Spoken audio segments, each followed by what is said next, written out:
Hello friends, నేను మీ దివాకర్. ఈ question మనకి తెలంగాణ సబ్ ఇన్స్పెక్టర్ మెయిన్స్ 2019లో ఇవ్వడం అయితే జరిగింది. ముందుగా ఈ క్వశ్చన్ మీరు ట్రై చేయండి. మీకు వచ్చిన ఆన్సర్ని అయితే కామెంట్ చేయండి.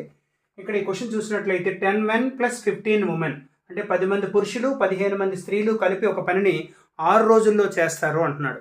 అదేవిధంగా 12 men and 27 women అంటే 12 మంది పురుషులు 27 మంది స్త్రీలు కలిపి ఒక పనిని 4 రోజుల్లో చేస్తారు అంటున్నాడు. ఇక్కడ మనకి 2 men + 12 women క్వశ్చన్ మార్క్ పెట్టాడు. అంటే ఏంటంటే ఇద్దరు పురుషులు 12 మంది స్త్రీలు ఆ పనిని ఎన్ని రోజుల్లో చేస్తారు అని చెప్పేసి మనకు అడుగుతున్నాడు.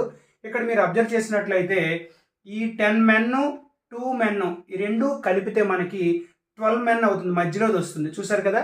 అదేవిధంగా ఈ 15 women అదేవిధంగా 12 women ఈ రెండు కలిపితే మనకి 27 women అంటే మధ్యలోది వస్తుంది. అంటే ఈ గ్రూప్ ఆఫ్ పీపుల్ని మనము ఏ అనుకుందాం, ఈ గ్రూప్ ఆఫ్ పీపుల్ని మనము బి అని అనుకుందాం. అప్పుడు ఈ మధ్యలో ఉన్నది ఏమవుతుంది అంటే ఏ ప్లస్ బి అవుతుంది. ఏమవుతుందండి? ఏ ప్లస్ బి అవుతుంది. ఏం పాయింట్ పెట్టావన్నా, సూపర్.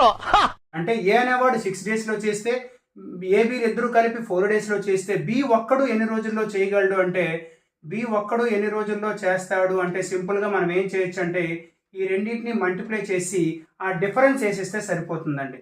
6 × 4/2 సో 2 1 జా 2 3 జా 3 4 జా 12 days అనమాట. ఇంత సింపుల్గా మనమైతే ఈ క్వశ్చన్ని సాల్వ్ చేసుకోవచ్చు. నేను చెప్పినటువంటి ఈ క్వశ్చన్ అయితే మీకు నచ్చింది అనుకుంటున్నాను. నచ్చినట్లయితే లైక్ చేసి ఫాలో చేయండి.